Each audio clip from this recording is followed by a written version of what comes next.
दक्षिण Africa Africa महाद्वीप के दक्षिणी छोर पर स्थित एक गणराज्य है। इसकी सीमाएं उत्तर में नामीबिया, बोत्सवाना और जिम्बाब्वे और उत्तर पूर्व में मोजाम्बिक और एस्वातिनी के साथ लगती है, जबकि लेसोथो एक स्वतंत्र देश है जो पूरी तरह से दक्षिण अफ्रीका से घिरा हुआ है। आधुनिक मानव की बसाहट दक्षिण अफ्रीका में 1 लाख साल पुरानी है। यूरोपीय लोगों के आगमन के दौरान क्षेत्र में रहने वाले बहुसंख्यक स्थानीय लोग आदिवासी थे, जो अफ्रीका के विभिन्न क्षेत्रों से 1000 साल पहले आए थे। 4वीं-5वीं सदी के दौरान बांतू भाषी आदिवासी दक्षिण को और बढ़े और दक्षिण अफ्रीका के वास्तविक निवासियों खोइसान लोगों को विस्थापित करने के साथ साथ उनके साथ शामिल भी हो गए। यूरोपीय लोगों के आगमन के दौरान कोसा और ज़ूलू 2 बड़े समुदाय थे।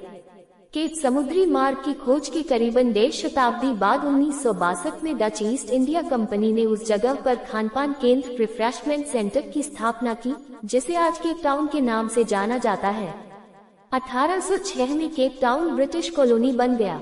1820 के दौरान बोअर, डच, फ्लेमिश, जर्मन और फ्रेंच सेटलर्स और ब्रिटिश लोगों के देश के पूर्वी और उत्तरी क्षेत्रों में बसने के साथ ही यूरोपीय बसाहट में वृद्धि हुई। इसके साथ ही क्षेत्र पर कब्जे के लिए कोसा, जुलू और अफ्रीकानरों के बीच झड़पें भी बढ़ती गई। हीरे और बाद में सोने की खोज के साथ ही 19वीं सदी में द्वंद्व शुरू हो गया, जिसे अंग्रेज बोअर युद्ध के नाम से जाना जाता है। हालांकि ब्रिटिश ने बोअरों पर युद्ध में जीत हासिल कर ली थी, लेकिन 1910 में दक्षिण अफ्रीका को ब्रिटिश डोमिनियन के तौर पर सीमित स्वतंत्रता प्रदान की। 1961 में दक्षिण अफ्रीका को गणराज्य का दर्जा मिला। देश के भीतर और बाहर विरोध के बावजूद सरकार ने रंगभेद की नीति को जारी रखा। 20वीं सदी में देश की दमनकारी नीतियों के विरोध में बहिष्कार करना शुरू किया।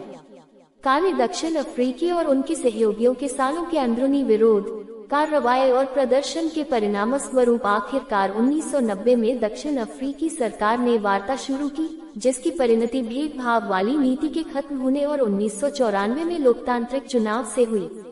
देश फिर से राष्ट्रकुल देशों में शामिल हुआ। दक्षिण अफ्रीका अफ्रीका में जातीय रूप से सबसे ज्यादा विविधताओं वाला देश है और यहाँ अफ्रीका के किसी भी देश से ज्यादा सफेद लोग रहते हैं।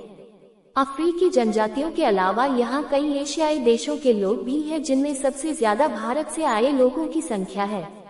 दक्षिण अफ्रीका में 11 भाषाओं को आधिकारिक भाषा का दर्जा दिया गया है, जिसमें अंग्रेजी के साथ साथ अफ्रीकांस, दक्षिणी डीबिली, उत्तरी सूथक, दक्षिणी सूथक, स्वाजी, तसोंगा, तस्वाना, कोसा और जुलू शामिल है।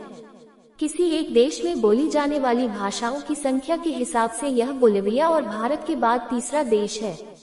2001 के राष्ट्रीय जनगणना के अनुसार मातृभाषा के तौर पर बोली जाने वाली 3 पहली भाषाओं में जुलू 23.8%, कोसा 17.6% और अफ्रीकांस 13.3% है। हालांकि अंग्रेजी व्यापार और विज्ञान की भाषा है, लेकिन दक्षिण अफ्रीका में सिर्फ 8.2% लोगों की मातृभाषा है। इन भाषाओं के अलावा देश में 8 अन्य गैर आधिकारिक भाषाओं को भी मान्यता प्रदान की गई है, जिसमें फानागलो, खोई, लोबेदो, नामा, उत्तरी डीबिली, फूथी, सान और दक्षिण अफ्रीकी साइन भाषा शामिल है। दक्षिण अफ्रीका की अर्थव्यवस्था नाइजीरिया के बाद अफ्रीका में दूसरी सबसे बड़ी अर्थव्यवस्था है। दक्षिण अफ्रीका की अर्थव्यवस्था मिश्रित अर्थव्यवस्था है। उप सहारा अफ्रीका में अन्य देशों की तुलना में प्रति व्यक्ति अपेक्षाकृत उच्च सकल घरेलू उत्पाद (GDP) है। 2012 तक क्रय शक्ति क्षमता पर US $11,750। इसके बावजूद दक्षिण अफ्रीका अभी भी गरीबी और बेरोजगारी की अपेक्षाकृत उच्च दर के बोझ से दबी है और आर्थिक असमानता 2-3 के लिए दुनिया के शीर्ष 10 देशों में स्थान पर है, जिसे गिनी गुणांक द्वारा मापा जाता है। 2015 में 71% शुद्ध संपत्ति 10% आबादी के पास थी, जबकि 60% आबादी के पास शुद्ध संपत्ति का केवल 7% था और गिनी गुणांक 0.63 था, जबकि 1996 में 0.61 था।